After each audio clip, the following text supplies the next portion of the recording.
Hello, I'm Bob the Bookerer, and as you may have noticed, I'm in a slightly different location than normal. I'm just currently dog sitting for a dog who will probably at some point appear behind me because she'll hear me talking and will suddenly kind of wonder what on earth is going on.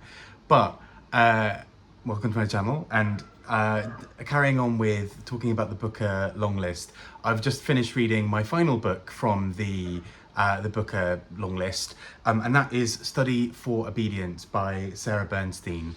I will be talking about the other books from the Longlist. I just kind of wanted to record this now while this was fresh in my head. But yeah, I have finished the Longlist. I have finished reading them, and I just sort of wanted to talk a little bit about this. As normal, I'll talk a little bit about spoilers later in the video. This book is quite a hard one to spoil in some ways because the plot is kind of not the main thing in some ways. But either way, there'll be a section at the beginning which will be just sort of things that you'd know about the book from the blurb or anything like that. And then later I'll talk a little bit about some of the other parts. But anyway, let's get started first of all.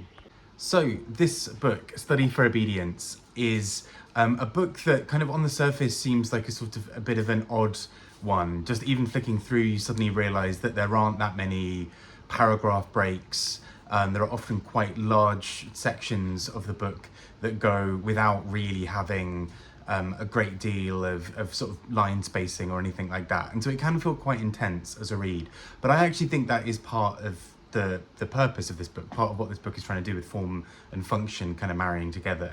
And I get also why that doesn't work for everybody. I think at first I was a little bit worried about this aspect of the book because it didn't really feel like it was going to slot together in a way that I could comfortably read. There we go. She's waking. The beast awakes. Hello, Aria. You right there? She's just going outside. Okay. And so the book itself is largely around this young woman who has moved to an unnamed and unspecified place.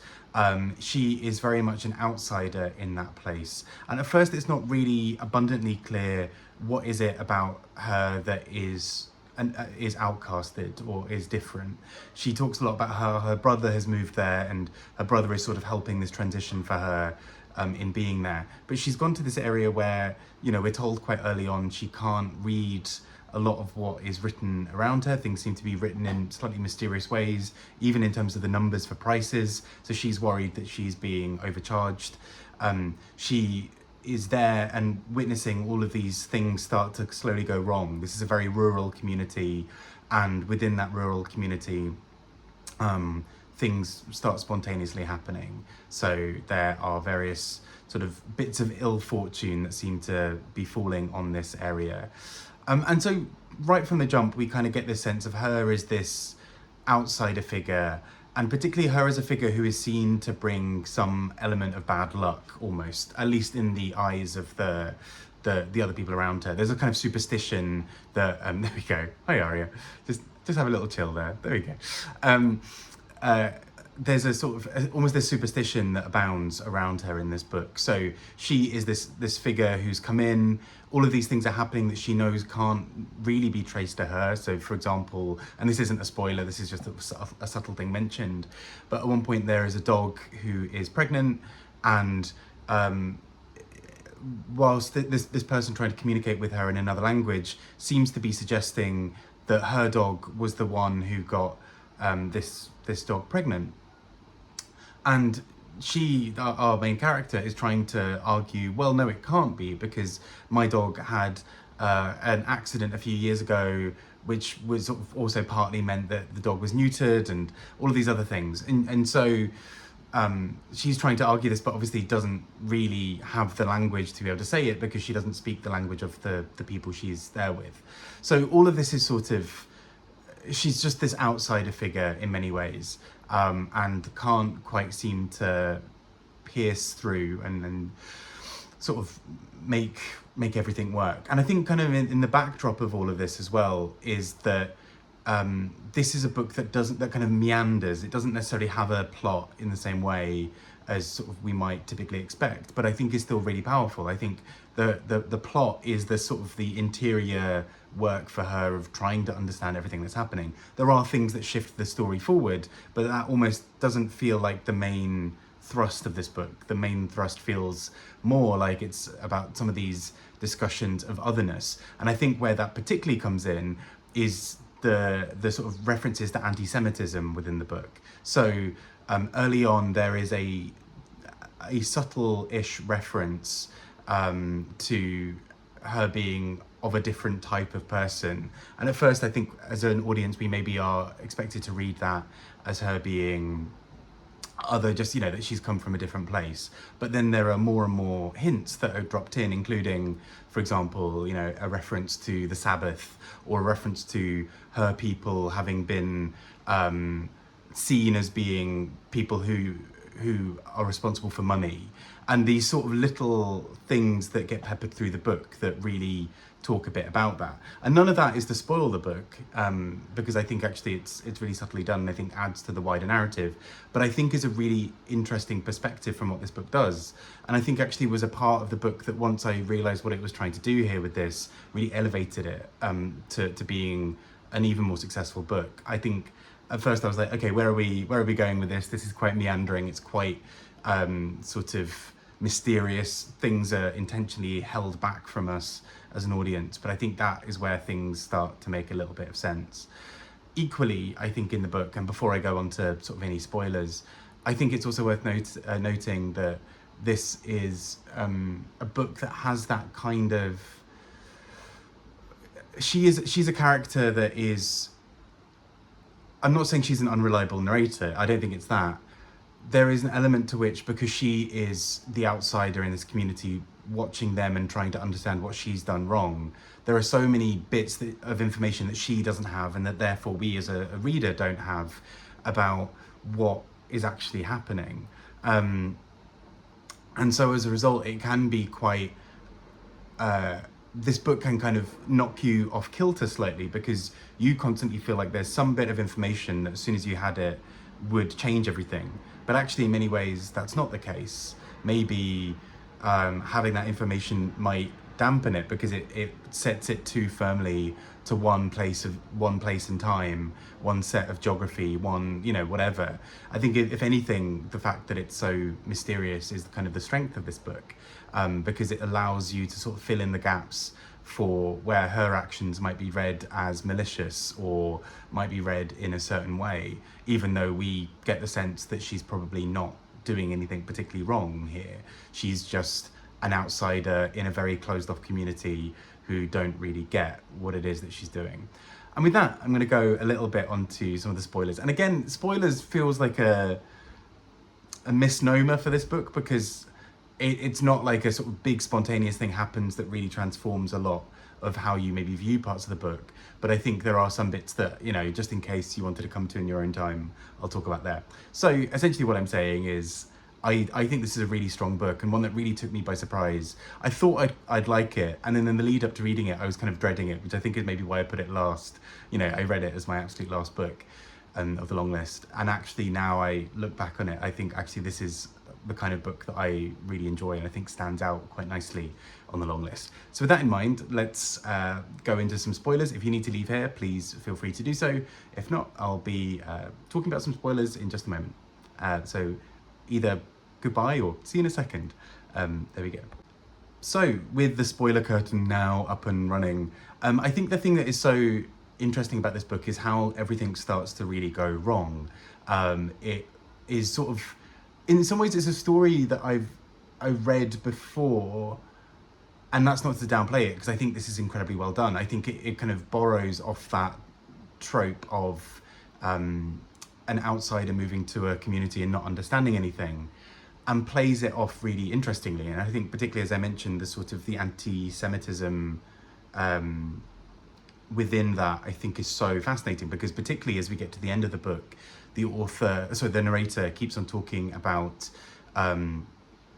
living in order to preserve her people, or the idea that her being there and still being alive is a kind of this sort of almost act of resistance against a world that has previously tried to wipe out Jewish people in many, many ways.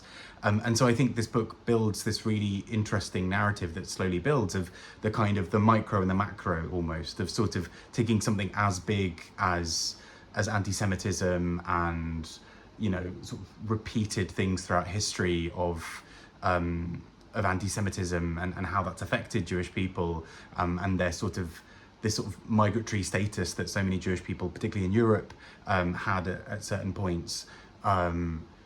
It kind of plays off that in terms of this sort of more private and individual narrative of a character like our main character, who has to navigate this world where she's other and she wants to be part of things but also doesn't like the idea of it. At one point she signs up to be involved in local work and then worries that she is then, as a result, having to be taught something by the locals. So they're giving up time and effort to teach her something, and so she's sort of relying on their labor. And these sort of really complex things about existing within a place where you might not be made to feel welcome.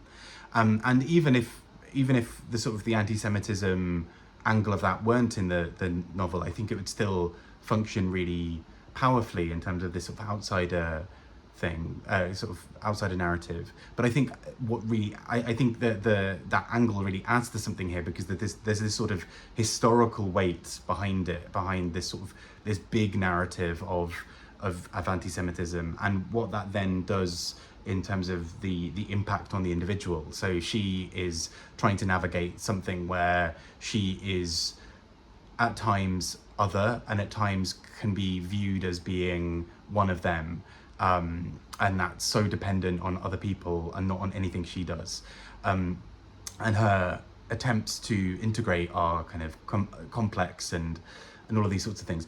Anyhow, all of that said, the narrative part around that also echoes some of those sort of historical things. So we have, for example, things going incredibly wrong with various livestock in the area. So this is, as I mentioned, a really rural area. There start to be these things where nature is responding in this very chaotic way. You know, cows are either screaming out or they are dying or things are happening. And this feels quite apocalyptic. It feels like something has truly gone wrong in this sort of ominous way. And she's trapped in that scenario of sort of watching it all happening and trying to understand, whilst also realizing that she is a newcomer to somewhere where it's happened. This place is already so superstitious that her coming in as this outsider can be seen as her having brought bad luck, or her deciding to put a curse on these people, and that further complicates her position there. And so I think it's a really interesting book in so many ways on those notes, because even though it's light on plot in a sort of traditional sense, it's not a kind of big thing happens, then big other thing happens, and that keeps moving. It's a lot of interiority. It's a lot of her trying to make sense of the world around her, trying to think about how she can look after her brother, how her brother can look after her in the midst of all of this. And these real narratives about in-groups and out-groups that I think is just so brilliantly done in terms of that power. It reminds me a little bit of something like Swimming Home by Deborah Levy, where this one character, or in Inspector Calls even, where one character coming in radically transforms everyone around them. And whereas in Inspector Calls and in Swimming Home, that character actively changes people's behavior, here she is this one character who has moved in and has done nothing, and yet everyone around her has perceived her as being the one who's changed things. And I love those kinds of narratives. I find them really fascinating, if absolutely terrifying as a reader, because there's something quite unnerving about constantly reading about how this person is just a complete outsider and is completely hated by other people around them. Anyway, this is a long rambly way to say that I think this book is really interesting. And just when I thought I'd kind of selected who might be on my shortlist, I think it might have just changed, because I would quite happily see this book there. Anyway, I think this is a book that, for the kind of difficulty of the narrative and the structure and the writing style of it, I think if you sort of let it wash over you, or if you kind of find the reading approach that really works for you on this book. I think this book has lots of little layers to sort of undo there. And it feels like one of those sort of medieval folk tales, whilst also referring to things like Microsoft Teams, which is slightly jarring in a positive way, I think, because it's a useful reminder that this is still potentially happening, or still could potentially be the case. Anyway, all of that rambling aside, I've been Bob the Booker talking about this book. Take care. I hope you've enjoyed the book, and please, do feel free to pop comments in the chat below. Also, if you could just leave out spoilers if you can, or be very coy about how you reference them that in the comments, that'd be greatly appreciated. I've been Bob. Take care and speak to you all soon. Bye bye.